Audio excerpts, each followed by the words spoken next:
పండు పుట్టినరోజుకి sweet box సిరి చేతికిస్తుంది కదా. అది తిన్న తర్వాత వెంటనే పండుకు లక్ష్మి జ్ఞాపకం వస్తుంది.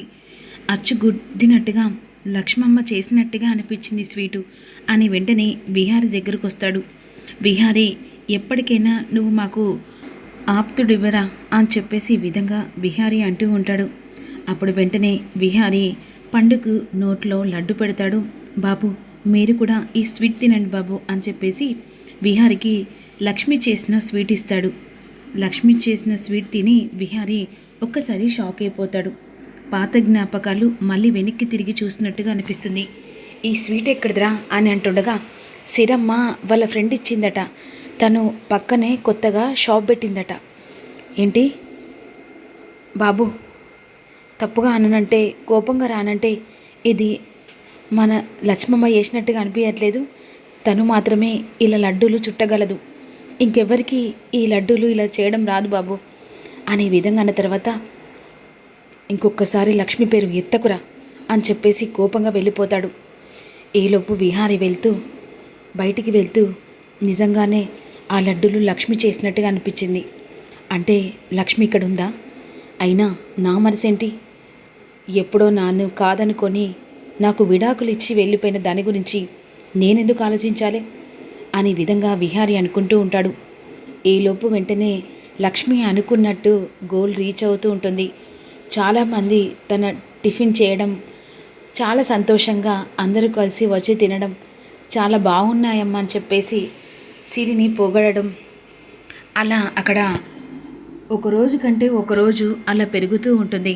ఆ సమయంలో అక్కడ రౌడీలు సిరి టిఫిన్ సెంటర్ దగ్గరికి వస్తారు. అక్కడ అంతమందిని చూసి, అరే ఈ వ్యాపారంలో మళ్ళీ మన అమ్మగారిని దెబ్బతీయడానికే పెట్టినట్టుందిరా, ఇంతలా జనాలు వచ్చి మరీ ఎగబడి తింటున్నారంటే ఈ టిఫిన్లో అంత బెనిఫిట్ ఏముందని చెప్పేసి ఒక టిఫిన్ తీసుకొని తింటారు. ఇంత బాగుంది కనుకనే ఇంతమంది దాని చుట్టూ తిరుగుతున్నారా, ఎలాగైనా సరే ఈ టిఫిన్ తీసుకెళ్ళి మన అమ్మగారికి చూపించాలరా అనే విధంగా వెంటనే ఆ టిఫిన్ తీసుకెళ్తారు. టిఫిన్ తీసుకెళ్ళి అమ్మ ఒకసారి తినమ్మా అని చెప్పేసి ఇక ఆ పెద్ద ఆవిడకు ఇస్తాడు.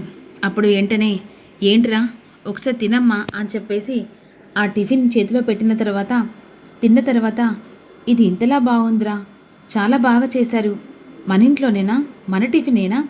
కాదమ్మా, ఆ సిరి హోటల్ పెట్టింది కదా తన టిఫిను, అంటే ఇంత బాగా చేస్తుంటే జనాలందరూ మీద పడి తింటున్నారమ్మా, మన వ్యాపారం మళ్ళీ అడుగు పట్టింది, ఇక ఎట్టి పరిస్థితిలో వదిలిపెట్టకూడదమ్మా.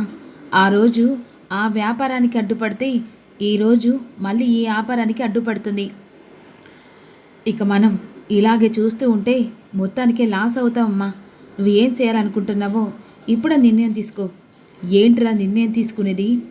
అది నాకు పోటీ పడొద్దని చెప్పేసి వార్నింగ్ ఇచ్చి వచ్చుండాను, అయినా అది బెదరలేదు. ఇక అది బెదరకుండా ఉంటే దాని కొంపే తగలపెట్టేస్తాను అనే విధంగా కోపంతో రగిలిపోయి బయలుదేరుతూ ఉంటుంది లక్ష్మి వాళ్ళింటికి, అంటే సిరి వాళ్ళింటికి. ఈలోపు డబ్బులన్నీ జమ చేసి వెంటనే సిరి కౌంట్ చేస్తూ ఉంటుంది. చాలా సంతోషపడుతుండగా బామ్మ వస్తుంది. ఏంటమ్మా సిరి? బామ్మ, అనుకున్న దానికంటే పెట్టుబడి కంటే ₹1 కనిపిస్తుంది బామ్మ. ఈరోజు టిఫిన్ చాలా బాగుందని చెప్పేసి అన్నారు. ఇలాగే రోజు రోజుకి మనం అనుకున్నట్టుగా ₹1 ఎక్కువ సంపాదించి కనీసం మనకంటూ ఒక ఇల్లు కట్టుకుంటే సరిపోతుందమ్మా సిరి. అవును బామ్మ, ఎలాగైనా సరే మనకంటూ ఒక ఇల్లు తీసుకుందాం, అప్పుడు సంతోషంగా మనం ఈ హోటల్ని రన్నింగ్ చేస్తూ బాబును సంతోషంగా చదివించుకుందాం బామ్మ అనే విధంగా సిరి ఉన్ను బామ్మ మాట్లాడుకుంటూ ఉంటారు. పొద్దున్నే పప్పు నానబోయాలి, ఇప్పుడు నిన్న 2 కిలోలు పోసావు కదా బామ్మ, ఇంకో 2 కిలోలు ఎక్కువ పోయి, జనాలందరూ ఈరోజు వచ్చి మరలి వేయారు, చాలా బాధ అనిపించింది. మన చేతి వంట ₹1 తక్కువైనా సరే వాళ్ళు సంతోషంగా తినడమే నాకు కావాలి. సరే అమ్మా, నువ్వు చెప్పావు కదా, అలాగే చేస్తాను అనే విధంగా అనుకొని పడుకుంటారు. ఆ సమయంలో వెంటనే అక్కడికి ఈ పెద్ద ఆవిడ వస్తుంది. అరే, ఇలాంటి దీని గుడిసె చూసి ఇంతమంది ఎగసిపడి తింటున్నారు కదా, దీని బతుకు ఇదే లేకుండా చేస్తే అప్పుడు ఇది కాలిపోతుంది, ఇంట్లో చచ్చిపోతుంది, అప్పుడు నాకు అడ్డు అదుపు ఎవ్వరు ఉండర్రా అని విధంగా వెంటనే అరే తీసుకొచ్చావారా, తీసుకొచ్చానమ్మా, వెళ్ళి తీసుకురాపో అని కార్ లోపల పెట్రోల్ తీసుకొస్తారు. తన హోటల్ మీద మొత్తం ఆ గుడిసె మీద పెట్రోల్ పోస్తారు. ఆ సమయంలో పెట్రోల్ పోసి, ఒసే సిరి, నువ్వు నాకు పోటీగా దిగాలనుకున్నావు కదనే, ఈరోజు నీ బతుక్కుని ఫుల్ స్టాప్ పెడుతున్నానే అని చెప్పేసి ఆ హోటల్ మీద మొత్తం పెట్రోల్ పోయమని రౌడీలకు చెప్తాను. అప్పుడు వెంటనే పెట్రోల్ పోసిన తర్వాత అక్కడ అగ్గిపెట్టెతో వెంటనే అంటు పెట్టేసరికి మొత్తం మంటలు ఎగిసిపడుతూ ఉంటాయి. ఆ సమయంలో లక్ష్మి అకస్మాత్తుగా మెలకు వస్తుంది. ఇదేంటి, ఇల్లంతా పొగ వస్తుంది బయట నుంచి అని చెప్పేసి ఇక లేస్తూ ఉంటుంది. ఆ సమయంలో ఒసే సిరి, ఈ దెబ్బకి నీ ఒట్టలు తెల్లేసరికల్లా మాడి మసి బొగ్గులై బొగ్గులతో కనబడుతుంటాయే, ఈ నాకే పోటీగా రావాలనుకుంటున్నావా?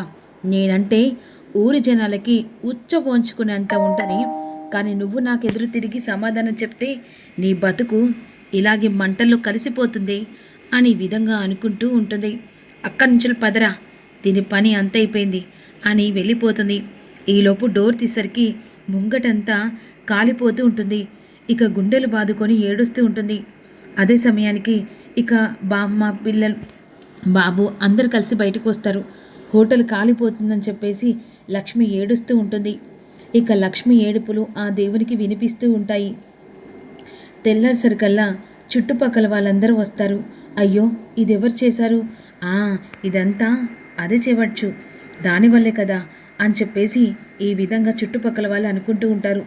పాపం, హోటల్ పెట్టావు కదమ్మా, ఇప్పుడేంటి దేవుడు నీకు ఇలా శిక్ష విధించారు అని చుట్టుపక్కల వాళ్ళు వచ్చి లక్ష్మి మీద అంటే సిరి మీద సానుభూతి చూపిస్తూ ఉంటారు.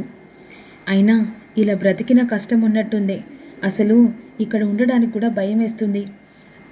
ఆ పెద్దవిడ వల్ల మన ప్రాణాలు మనకే ఇక ఎప్పుడు నమ్మకం లేకుండా పోతుంది. పాపం, తన కాళ్ళ రెక్కల మీద నిలబడాలనుకున్న తన బతుకు మీద దెబ్బ కొట్టింది. ఇలాంటి దాన్ని వదిలిపెట్టకూడదు, కానీ ఎదిరించి ఎలా బ్రతుకుతాం? దాన్ని చూస్తేనే అందరూ భయపడతారు కదా, అది భూమి మీద ఉన్నంత వరకు మనం ఇలా బాధలు పడక తప్పదు కదా అని విధంగా ఊరి వాళ్ళందరూ కలిసి అనుకుంటూ ఉంటారు. మరి లక్ష్మి ఆ పెద్దావిడకు ఎదురు తిరిగి సమాధానం చెప్పి మళ్ళీ తిరిగి హోటల్ రన్నింగ్లో స్టార్ట్ చేస్తుందా అనేది అప్కమింగ్లో తెలుసుకుందాం.